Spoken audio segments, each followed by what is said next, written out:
League ஆகும் ரகசியங்கள் இவரை கூட வைப்பதா?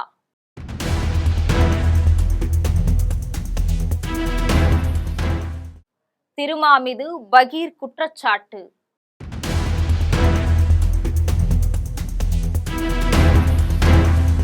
விரிவாக பார்க்கலாம் இந்த தொகுப்பில்.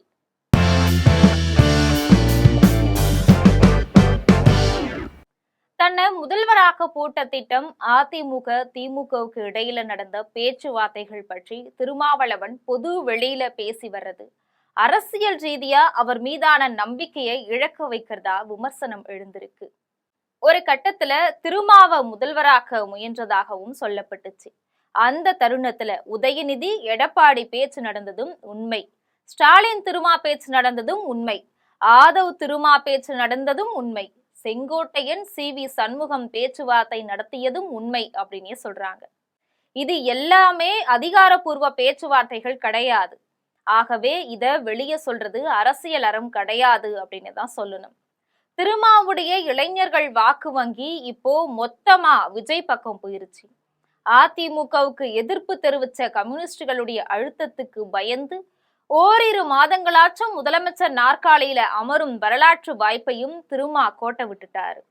விஜய்க்கு ஆதரவு கொடுக்கிறதுக்கு துணை முதல்வர் பதவி கேட்டு நிபந்தனை விதிக்க சொன்ன கட்சியினருடைய பேச்சையும் அவர் கேட்கல.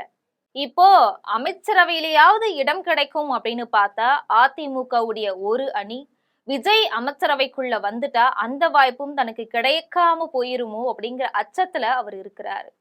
இதனால எடப்பாடியுடைய இமேஜ உடைக்க நினைச்சு என்னெல்லாமோ பேசிட்டு இருக்கிறாரு. திருமாவளவன் தன்னை முதலமைச்சராக்க முயற்சி நடந்தது அப்படின்னு முதல்ல சொன்னார். அதன் பிறகு அது ஒரு கிசு கிசு அப்படின்னு மறுத்துட்டாரு.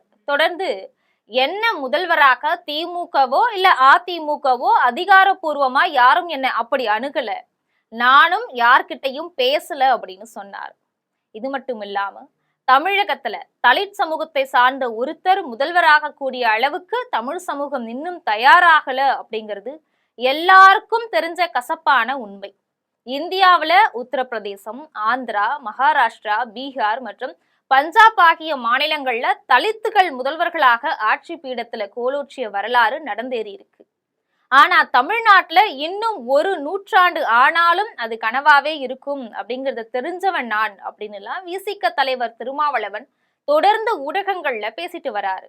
ஒரு கட்டத்துல அதிமுக மற்றும் திமுக அந்த கூட்டணியில இருக்கக்கூடிய சில கட்சிகள் எல்லாம் இணைந்து என்ன முதல்வராக முயற்சி மேற்கொண்டதா தகவல் கிட்டுச்சு. அதுக்கு நாங்க இணங்கல அப்படின்னு மாத்தி மாத்தி பேசிட்டு வராரு. அதாவது திமுக எடப்பாடியை ஆட்சி அமைக்க வச்சு வெளியிலிருந்து ஆதரவு கொடுக்கக்கூடிய திட்டத்தை முன்னெடுத்திருக்கு. அத கம்யூனிஸ்டுகள் ஏற்காத நிலையில திருமாவை முதல்வராக்க முன்வந்திருக்குது திமுக. அதுக்கு அதிமுக மறுப்பு தெரிவிக்கல. ஆனா தனக்கு அதுல உடன்பாடு இல்லை அப்படின்னு திருமாதான் மறுத்திருக்கிறாரு. இதன் மூலமா அதிமுக பதவி மோகத்துல திமுகவை அணுகல அப்படிங்கிறதும் திருமாவை முதல்வராக்க எடப்பாடி மறுக்கல அப்படிங்கிறதும் தெரிய வந்திருக்கு. பொதுவா அரசியல்ல இது மாதிரி நடக்கக்கூடிய பேச்சுவார்த்தைகளை தலைவர்கள் வெளியே சொல்றது கிடையாது. ஆனா நடந்த பேச்சுவார்த்தைகளை எல்லாம் வெளியே பொதுவெளியில சொல்லி திருமா தன்னுடைய தனி தன்மையையும் நம்பகத்தன்மையும் இழந்துட்டதா விமர்சனம் எழுந்திருக்கு. இதுவரைக்கும் திமுக கிட்ட ஒட்டிட்டு இருந்தத மாதிரி இனி தாவேக கூட ஒட்டுணையா இருந்து அரசியல் பிழைக்கிறத தவிர அவருக்கு வேறு வழி இல்லை அப்படின்னு கடுமையா விமர்சனமும் எழுந்திருக்கு. அது மட்டும் இல்லாம 2 இடங்கள்ல கால் வைக்கிறவங்க கரை சேரவும் முடியாது. மாடு 2 பாதை 2 வண்டி எங்க சேரும் அப்படிங்கிற வாசகம் தான் நினைவுக்கு வருது. இது சமீபத்திய அரசியல் நிகழ்வுகளால விசிக தலைவர் திருமாவளவனுக்கு கச்சிதமா பொருந்தி இருக்குது. தமிழக வெற்றி கழகம் ஆட்சி அமைக்க நிபந்தனையற்ற ஆதரவு தரோம் அப்படின்னு அறிவிச்சிருக்கிறவரு திமுக கூட்டணியில தான் இன்னைக்கும் தொடர்றோம் அப்படின்னு குழப்பமான மனநிலைய திருமாவளவன் வெளிப்படுத்தியிருக்கிறார். ரோட்டுக்கு இந்த பக்கமும் இல்லாம அந்த பக்கமும் இல்லாம நடுவுல நிக்கிறாரு திருமா.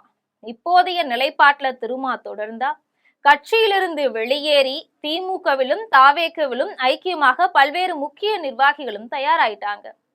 பிளவை நோக்கி போயிட்டு இருக்குது விசிக. அதை தவிர்க்க கடுமையா போராடிட்டு இருக்கிறாரு திருமாவளவன் அப்படிங்கிறது தான் உண்மை. விசிகவில் இன்னும் என்னெல்லாம் குழப்பங்கள் நடக்கும் அப்படிங்கிறத பொறுத்திருந்துதான் பார்க்க வேண்டும்.